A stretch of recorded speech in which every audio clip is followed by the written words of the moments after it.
Iawn, plis trwch gyda fi i ail Brenhinoedd 5. Os oes Beibl gyda chi, os ych chi eisiau Beibl, allwch chi nôl un, neu mae'r geiriau ar y sgrin fel arall. Na i esbonio chydig bach o'r cefndir mewn munud, felly peidiwch yn poeni gormod os chi ddim yn gyfarwydd â ail Brenhinoedd. Dyn ni am ddarllen o adnod 1 i adnod 19, a mewn un ystyr hanner adnod 19.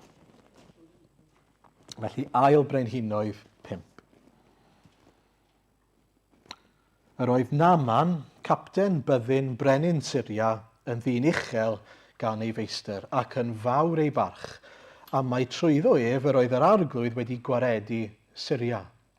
Ond aeth y rhyfelwr praff yn ŵr gwahan glwyfus. Pan oeddent argyrch yn hir Israel, cipiodd y Syriaid, eneth ifanc a'i dwyn i weini ar wraig Naaman. Dywedodd wrth ei meistres, Gresyn na fyddai fy meistr yn gweld y proffwyd sydd yn Samaria, byddai ef yn ei wella o'i wahanglwydd. Aeth Naaman a dweud wrth ei feistr, a mae'r eneth o wlad Israel yn dweud fel a fel.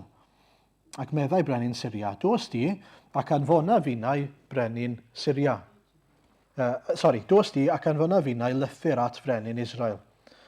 Ac aeth a chymryd 10 talent o arian, 6,000 o siclau aur a 10 par o ddillad. Dygodd hefyd at frenin Israel lythyr yn dweud, dyma fi'n anfon at fy ngwas Naaman, cyn gynted ac y derbynu'r llythyr hwn, rwy ti wella o'i wahanglwydd. Pan ddarllenodd brenin Israel y llythyr, rhwygodd ei ddillad a dweud, ai dew i fi i beri marw neu fyw, bod hwn yn anfon ata fi i wella dyn o'i wahanglwydd?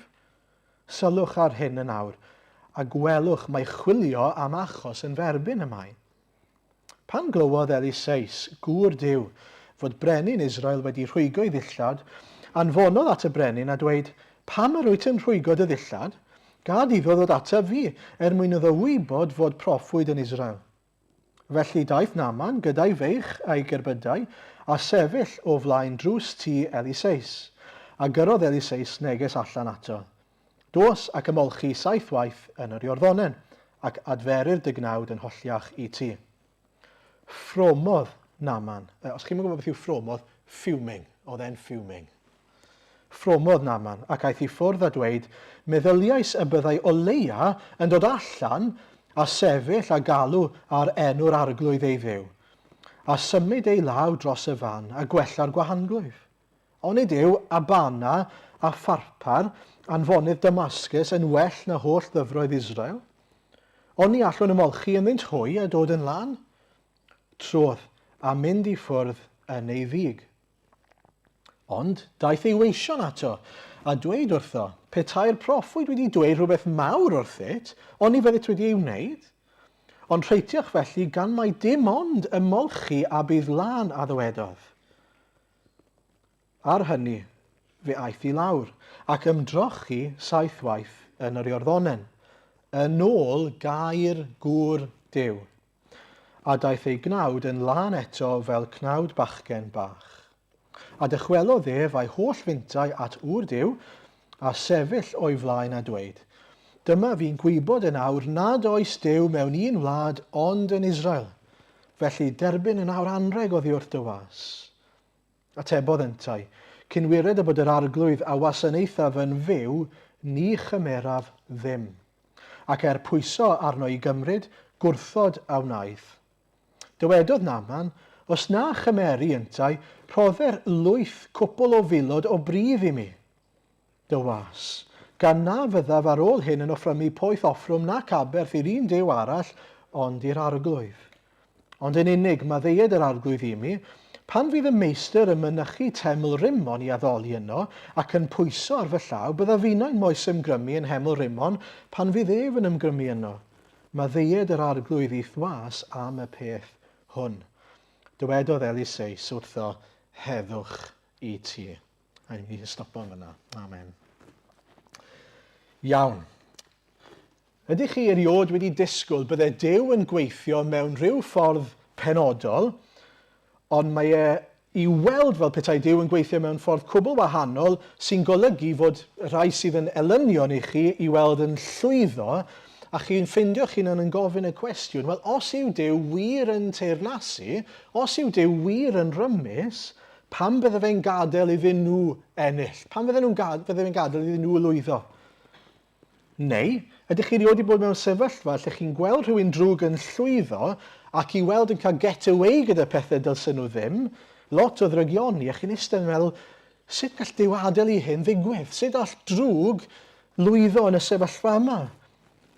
Pam nag yw Duw yn ymyrryd? Sut all hyn benni lan yn rhywbeth da? Os yw'r mathau yna gwestiynau eriod wedi bod ar ein meddwl a'n calonau ni, wel, mae'r arglwydd gyda rhywbeth i'w ddweud wrthyn ni bore yma. O ran cyd-destun, ail Brenhinoedd, i ni'n sôn nawr am hanes Israel.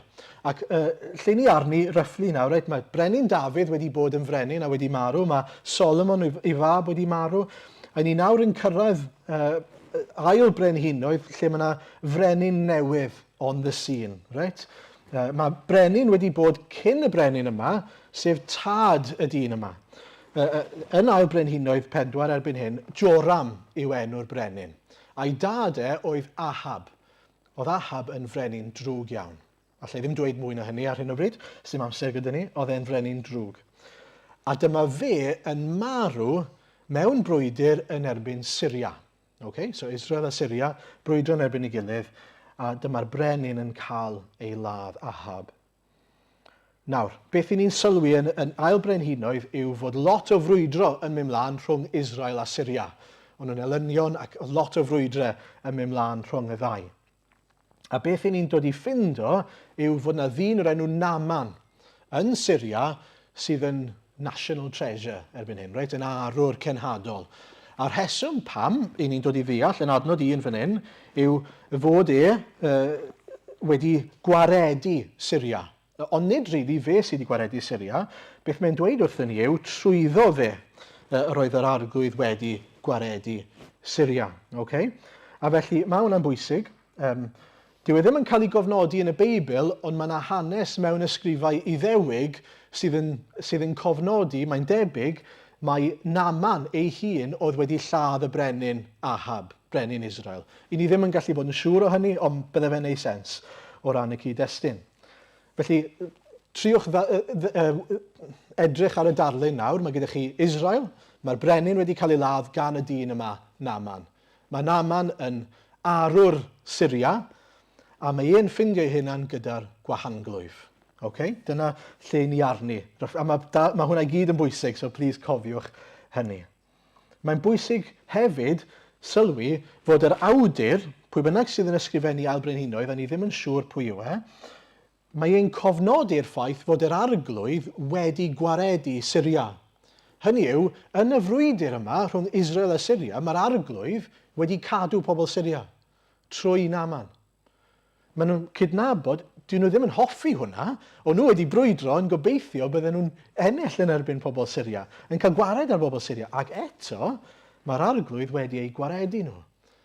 Mae hwnna'n bwysig oherwydd maen nhw'n gallu cydnabod mae'r arglwydd wedi goruwch lywodraethu yn y sefyllfa yma. Mae'r arglwydd wedi gweithio mewn ffyrdd bydden ni ddim eisiau, ond mae gan yr arglwydd rhyw bwrpasau eraill mae'r rhaid yn hynny.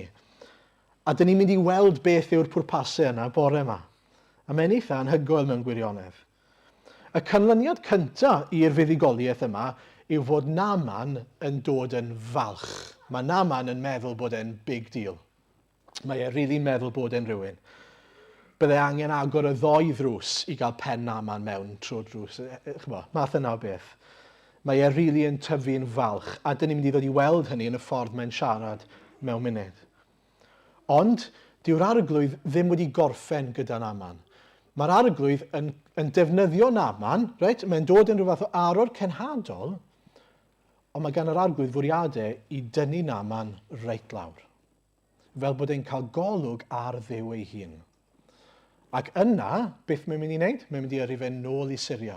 Fel un nawr sydd yn adnabod ac yn dilyn yr arglwydd yna. Dyna sydd yn anhygoel am yr hanes yma. Felly dyma beth sy'n digwydd. Mae gyda chi Naaman ac Eliseis yn yr hanes. Mae Naaman yn ffindio ei hunan gyda'r gwahanglwyf, rhyw fath o iechyd oedd yn contagious ac felly pryd hynny yn enwedig byddai'n effeithio ar eich croen chi, rhyw sores mawr gwyn ychyfu ar eich croen chi. A doedd dim gwella hwnna trwy rhyw foddion ac yn y blaen. A felly beth o'n nhw'n gosod nhw ar wahân, mas o lle bynnag oedd y dinasoedd, gyda'i gilydd fel pobl gwahanglwyfus. Ac oedd hwnna'n broblem i bobl Syria, oherwydd dyma'r arwr cenhadol, dyma gapten byddin y brenin, oedd e'n second in command yn y wlad. Ac felly mae'r arwr ar y sidelines, mae problem gyda nhw. Ond mae gobaith yn dod. A mae gobaith yn dod drwy'r lle mwyaf annisgwyl. Wnaethoch chi sylwi lle yn y darlleniad? Nath hwn rili taro fi. Mae gobaith yn dod i Naaman trwy geithferch. Trwy geithferch. Rhywun sydd wedi cael ei chipio o Israel, sy'n eneth fach ifanc, a mae hi'n tosturio tuag at Naaman. Dyma sy'n digwydd, edrychwch ar adnod 2. Pan oeddent argyrch yn hir Israel, cipiodd y Syriaid eneth ifanc a'i dwyn i weini ar wraig Naaman. Dywedodd wrth ei meistres, gresin na fyddai fy meistr yn gweld y proffwyd sydd yn Samaria, byddai ef yn ei wella o'i wahanglwyf. Gobeithio bod chi'n sylwi pa mor anhygoel yw'r adnod yna. Pa mor anhygoel yw fod y ferch yma sydd wedi cael ei chipio o Israel, sydd wedi cael ei thrin mor ofnadw gan bobl Syria, yn fodlon troi at y feistres a dweud, piti na fydde y meistr Naaman yn mynd at Eliseis, achos bydde fe'n gallu helpu hi. Os bydde fi'n sgidio y geithferch yna, byddwn ni'n gweud, dyna'n union ti'n heiddi cael Naaman. Dyna'n union ti'n heiddi cael yw'r gwahanglwyf am beth wyt ti wedi gwneud. Yn cipio pobl fel fi, o'n nghynefu ni, a cymryd fi bant. Ond na, mae hi'n tosturio tuag ato fe. Mae'n anhygoel. Dyw hi ddim yn chwerwi tuag at yr arglwydd, a dyw hi ddim yn chwerwi hyd yn oed tuag at Naaman. Mae'n dangos gras. A mae hi'n pwyntio fe at yr un sydd yn gallu ei gwella hi. Nawr, mae Naaman yn mynd at frenin Syria ac yn dweud, wyt ti'n fodlon bod fi'n mynd? A mae'n gweud, wrth gwrs, cer at Eliseis, cer at y brenin, a na i anfon llythyr at y brenin. Mae'n edrych fel bod yna bach o miscommunication yn digwydd fan hyn, achos os nwch chi sylwi, mae'n dweud, mae'r brenin yn dweud, dwi'n mynd i anfon llythyr at y brenin Joram i weid bod eisiau iddo fe dy wella di. Offa fe. Mae'r brenin yn derbyn y llythyr sydd yn dweud, fi eisiau ti wella Naaman o'i wahanglwyf, a mae'n cael panic enfawr. Beth? Mae'n rhwygo i ddillad, beth i fi fod wneud? Sut i fi, ai Duw ydw i bod fi'n gallu gwella rhywun o'i wahanglwyf? Allai'n gwneud unrhyw beth, allai'n cynnig unrhyw beth i'r dyn yma. A mae'n poeni, mae'n dechrau meddwl, chwilio am esgus i ymosod arno ni, mae'r brenin. Ond pan mae Eliseis yn clywed fod y brenin wedi rhwygo i ddillad, mae'n dweud, beth sy'n bod? Gad iddyn nhw ddod ata fi. Gad iddyn nhw ddod ata i. Na i ddangos iddo fe fod proffwyd yn Israel. A mae yna werth mor bwysig i ni fan hyn.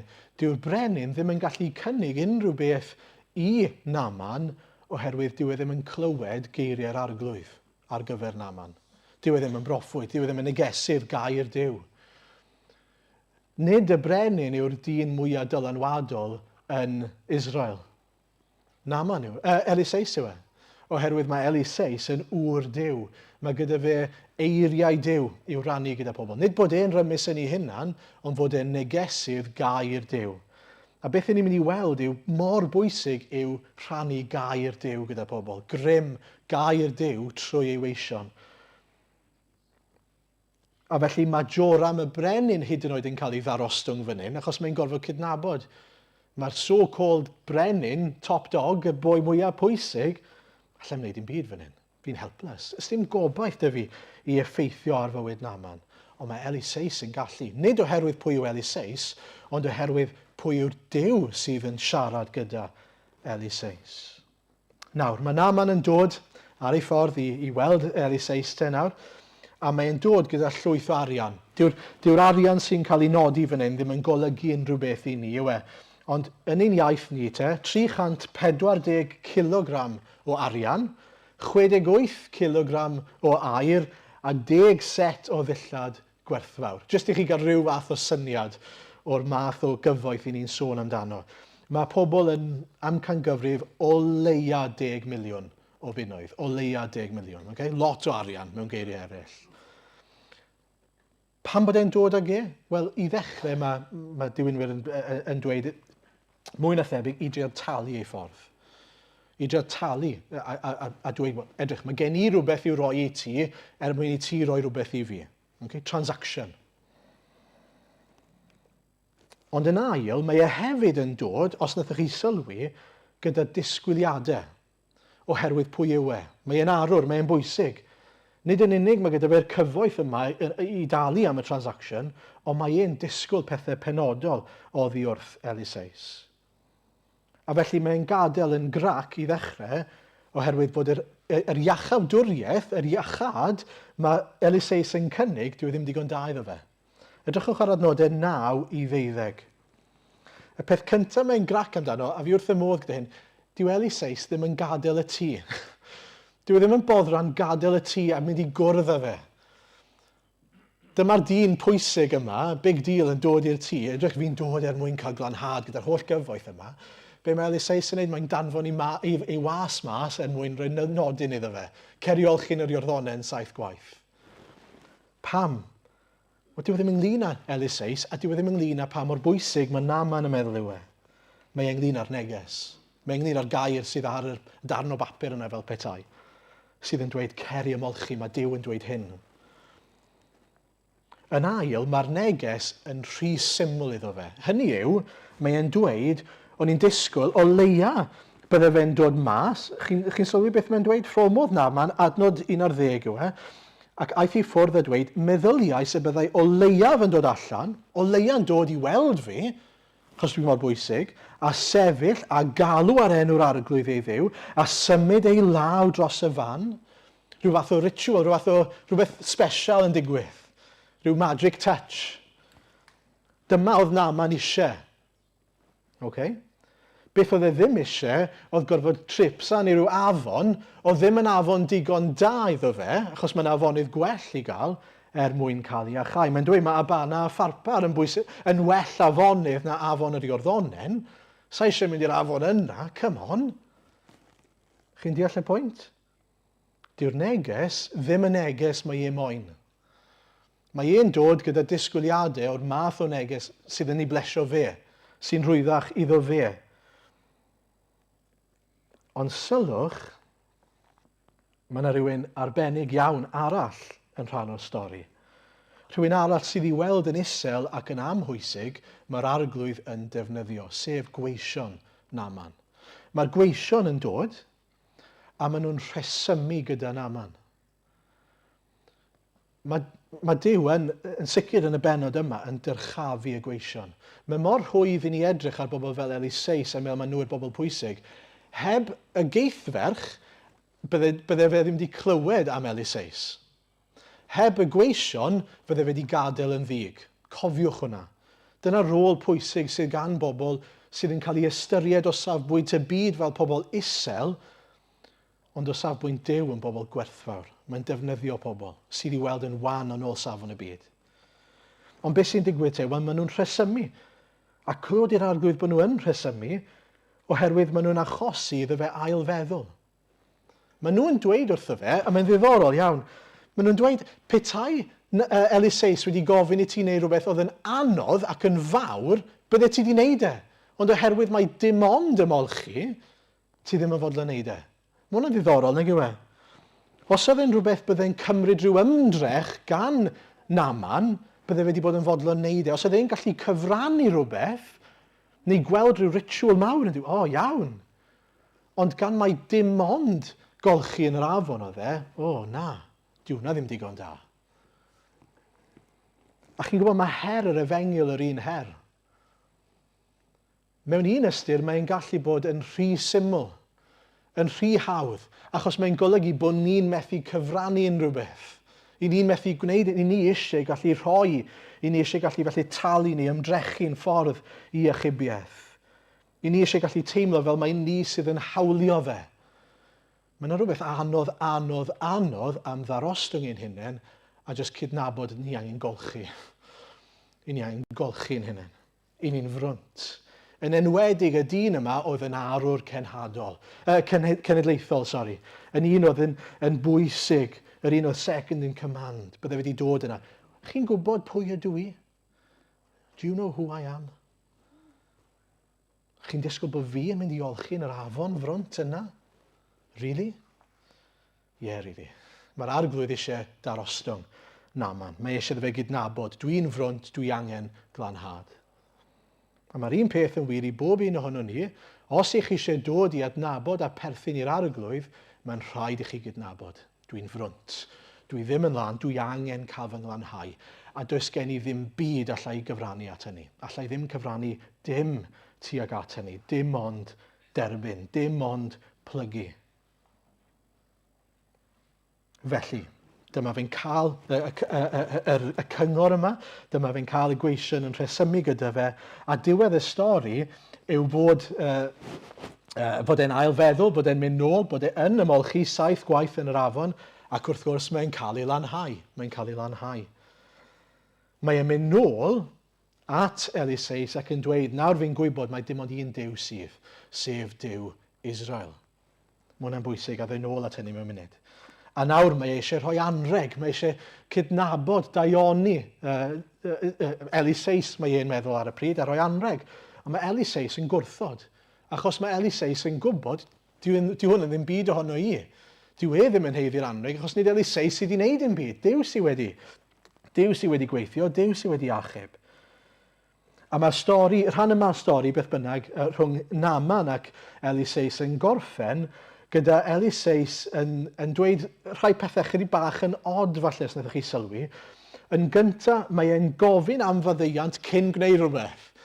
Mae e'n gwybod nawr, cofiwch y cyd-destun, mae e'n yn second in command, nhw'n ei alw fe yn Syria. Capten byddin brenin Syria.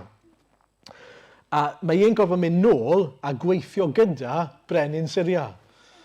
Mae e'n gwybod bod brenin Syria yn mynd i deml Duw ffals o'r enw Rimon.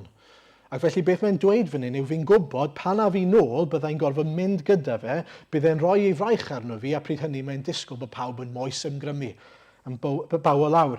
Ond mae e'n gwybod nawr, chi'n gweld, mae'n rhywbeth di gweithio, di digwydd yn ei galon e. Dyw e ddim eisiau addoli duwiau ffals rhagor, achos mae'n gwybod mae dim ond un gwir dduw sydd, sef Duw Israel. A felly mae'n gofyn bron am faddeuant cyn bod e'n neud e. Yn ddiddorol, dyw Eliseis ddim yn gweud iawn, carry on, a dyw e ddim chwaith yn dweud na, paid â gwneud e. Beth mae'n dweud yw heddwch i ti, yn ddiddorol. Mae dadl ynglyn â beth yn union mae hwnna'n golygu, ond mae sawl diwynydd yn awgrymu, mae beth mae hwnna'n golygu yw bod e'n dweud fi'n gadael e i dy heddwch di, dy gydwybod di. So, yn ôl dy gydwybod di. Hynny yw, yn trysto bydd yr arglwydd yn argyhoeddi pan mae'r amser yn iawn. Ac felly mae'r arglwydd, mae'n trystio bydd yr arglwydd yn gweithio yng nghalon y dyn yma, Naaman, yn yr amser cywir. A chi gwybod, mae yna rhywbeth i ddweud am hynny. Pan mae rhywun yn dod yn gyntaf i adnabod yr arglwydd, weithiau mae yna gyfnod, mae'n cymryd amser nes bod rhywun yn gallu delio gyda pob pechod sydd yn eu calonau nhw. Mae'n cymryd amser iddyn nhw i allu dysgu hynny. Mae fel petai'r arglwydd yn drip fido ein ymwybyddiaeth o bechod i ni yn araf bach, dro ar ôl tro. Gweddiwch a byddwn ni'n sensitif i waith yr ysbryd yno ni pan mae Duw yn gwneud hynny. Chi wybod, byddwn ni'n dweud, dwi'n fwy ymwybodol o fy mhechod nawr nag o'n i pan ddesi'n Gristion i ddechrau. Dwi'n teimlo fel mwy o bechadur nawr nag ydw i pan nes i ddechrau. Nid llai. Sori os ych chi'n Gristion ifanc, it doesn't get any better, mae'n fel bod chi'n fwy ymwybodol.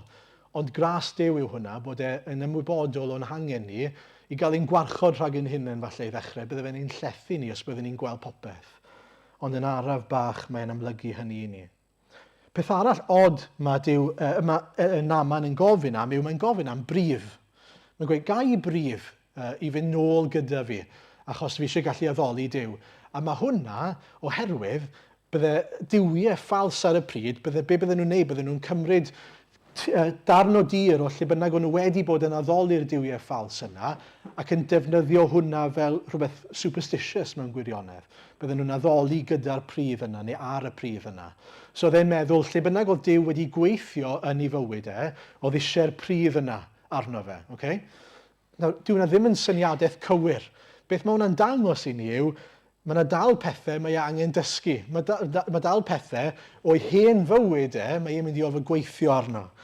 Does dim byd yn sanctaidd am y tir. Dyw e ddim angen y tir i addoli Duw. Ond mae e'n meddwl bod gad i fi gymryd y pryd yma nôl i fi allu addoli Duw Israel. A mae hwnna'n bwysig i ni gofio hefyd. Mae yna lot o bethau dyn ni'n mynd i ofyn dad wneud yn ein bywyd ni. Hen syniadau gyda ni, lle dyn ni'n gofio mesur yn erbyn gair Duw. Dyw e ddim yn fater bod ni yn sydyn yn gwybod popeth ac yn gwybod sydd i addoli Duw yn iawn yn sydyn. Mae yna lot o ddysgu gyda ni'n wneud pan ni'n dod i adnabod a profi yr arglwydd. Nawr, dwi eisiau cloi trwy bigo lan ar ambell beth sy'n anogaethu ni yn y darn yma. Gobeithio. Yn gyntaf dwi eisiau pigo lan ar ras Duw y mywyd Naaman. Mae Naaman yn cael ei ddefnyddio yn y frwydr wreiddiol yna, nid mwyn dyrchafu Naaman, ond yn y pen draw mwyn tynnu fe lawr, ei achub a'i anfon nôl.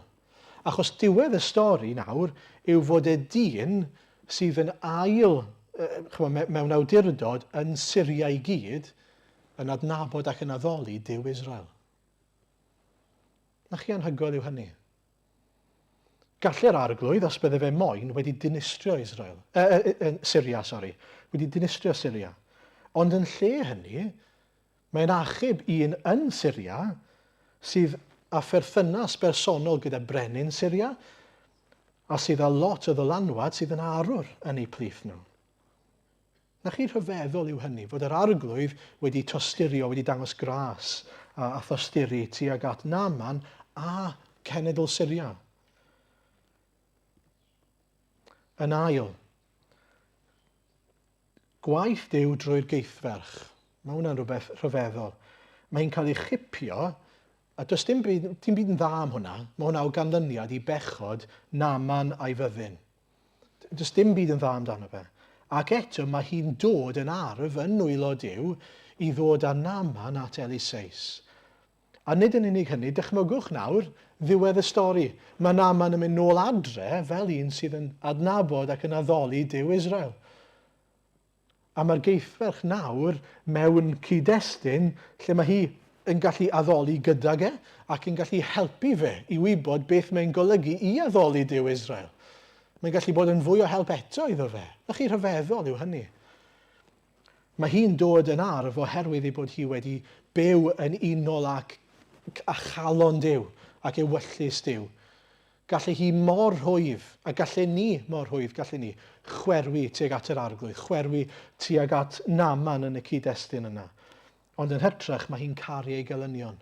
Mae hi yn tosturio tuag at ei gelynion. Tybed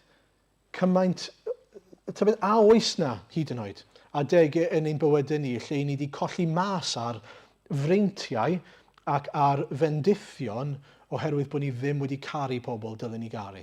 Oherwydd bod ni ddim wedi byw yn unol ac ewyllus Duw. Fi'n gobeithio bod ni gyd yn gweddio a bydde hynny ddim yn wir amdano ni. A bydde ni eisiau bod ni'n bobl sydd yn byw yn unol a chalon a bwriadau Duw fel ein bod ni'n profi Duw ar waith trwyddo ni. Yn drydydd, her neges. Her neges gair Duw.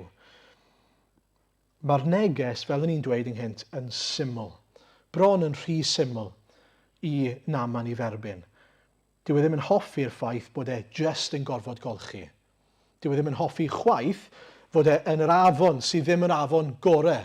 Dyw e ddim chwaith yn hoffi bod Eliseis ddim wedi dod mas, bod e ddim trwy y person oedd e'n meddwl oedd eisiau. Mae olwg ar y peth anghywir. Dylai olwg fod ar y gair Duw. Beth mae Duw yn dweud? Achos dyna pwrpas Eliseis fan hyn, fe yw'r proffwyd. Mae'r proffwyd yn dod ac yn siarad gair Duw. Felly nid Eliseis sydd yn dweud ceri olchi yn yr afon, Dyw sydd yn dweud trwy Eliseis ceri olchi 7 gwaith yn yr afon. Just rhaid bod na ddim yn glir. Ac felly, beth i ni'n dod i weld fan hyn yw grym gair Dyw. A mae'n cyfeirio at hynny, os chi'n sylwi, adnod 14, ar hynny fe aeth i lawr ac ymdrochi 7 waith yn yr Iorddonen yn ôl gair gŵr Dyw. So, unwaith eto, gŵr Dyw, gŵr sydd yn siarad geiriau Dyw. Nid bod e'n dduw ei hunan. Mae bwysig bod ni'n gweld, mae Dyw wedi rhoi gair i ni. Mae wedi rhoi dull i ni. Nid ewch i olchi yn yr afon 7 gwaith, ond ewch at Iesu Grist am ymolch. Ewch at yr arglwydd Iesu. Cydnabyddwch bod chi gyd fel Naman yn bechaduriaid, i chi gyd angen cael eich achub, i chi gyd angen Iesu, a dim ond Iesu sy'n gallu achub. Dim ond Iesu sy'n gallu glanhau. A mae hynny oherwydd bod e wedi marw unwaith ac am byth ar y groesfren drostoch chi. Mae wedi talu'r pris. Ac oedd o'n i'n hoffi, oedd un diwynydd yn dweud, fel yr afon Iorddonen sydd ddim i weld yr hardda, os chi'n darllen Eseia 53, o'i olwg allanol, doedd Iesu ddim yr hardda chwaith. Doedd dim byd o'i olwg allanol byddai'n datgan fe yr oen perffaith dinam, ac eto, mae e. Mae eisiau ni gyd ddod at Iesu yr afon. Mae eisiau ni gyd brofi glanhad. Dim dod at berson arbennig, nid dod i ryw le corfforol arbennig, dod at Grist sydd yn arbennig. Falla'ch bod chi'n dod yn meddwl bod chi'n gallu hawlio neu ymdrechu eich ffordd tuag at iachawdwriaeth. Falle bod chi'n dod â disgwyliadau penodol ynglyn â sut fath o iachawdwriaeth ych chi'n heiddi cael. Mae hwnna'n broblem os ych chi yn. Oherwydd mae'r gair yn neud e'n glir iawn, dim ond trwy blygu i air Dyw allwn ni gael ein hachub. Os i ni'n dod yn meddwl dylai Dyw achub fi fel hyn ac fel arall, i ni'n dod gyda'n telerau ni, nid gyda telerau Dyw. Nesa, wrth i Naman i fyddhau, mae'n profi 2 beth. Mae'n profi glanhad, mae'n profi gwyrth, mae'n profi rhywbeth anhygoel. Ond yn fwy na hynny, mae'n profi Dyw ei hun. Mae'n profi reality, gogoniant a grym Dyw. Be dwi'n golygu gan hynny yw, mae'n gadael nid yn unig yn dweud mae Dyw wedi fy iachau i trwy Eliseis. Mae'n gadael yn dweud does dim Dyw arall i gael, ond am y Dyw yma. Sneb arall sy'n gallu cynnig hwn. A mae hwnna'n bwysig. Mae'n bwysig bod ni'n gallu gweld wrth i ni nid y wyrth yma sydd yn bwysig, y wyrth gorfforol, ond y wyrth ysbrydol mewn gwirionedd. Bod yn dod i weld pwy yw Dyw mewn gwirionedd. A hwnna sy'n newid ei fywydau. O hynny allan, mae'n addoli Dyw Israel. Mae'n dilyn Dyw Israel, nid y Dywiau eraill. Ac yn ola, jyst yn fyr iawn, meddyliwch yn ôl i ddechrau'r hanes. Os fyddech chi'n bobl Israel yn profi Ahab y brenin yn marw yn y fyddin yna gyda Syria, byddech chi'n gofyn y cwestiwn, pam bod yr arglwydd wedi caniatáu hyn i gyd? Pam fydd yr arglwydd yn caniatáu hyn? Wel, wrth iddyn nhw weld hyn i gyd yn digwydd, bydden nhw'n sicr yn gallu gweld gras Dyw ar waith. Ar y pryd, bydden nhw ddim wedi meddwl bod yna unrhyw obaith i bobl Syria. Bod pobl Syria yn ddiwerth. Ac eto mae Dyw yn achub. Mae Dyw yn gweithio yng nghalon Naman. A pwy a wyr wedyn sut fydd yr arglwydd yn defnyddio Naman yn ei gyd-destun yn nes ymlaen. Cofiwch fod yr arglwydd yn gallu gwneud pethau dirgel, rhyfeddol, bydden ni wir ddim yn disgwyl, ac felly bod ni ddim i fesur pwy yw Dyw yn ôl y cyd-destun i ni ynddo nawr. I ni gallu edrych ar y byd nawr a gofyn yr un math o gwestiynau. Os yw Dyw wir yn teyrnasu, pam fod e'n gadael i hyn a'r llall ddigwydd? Dyw na ddim i ni wybod. Ond gewch chi weld mewn dabryd. Gewch chi weld. Gewch chi weld yn y nefoedd beth bynnag. Pam fod yr arglwydd wedi caniatáu a trefnu lot o bethau. Beth allai weid yw fod ffyrdd Dyw yn dda. Fod ffyrdd Dyw yn rasol. Fod ffyrdd Dyw yn berffaith. Ac felly ymddiriedwch yn niw, nid yn eich sefyllfa, clod i Iesu Grist. Amen.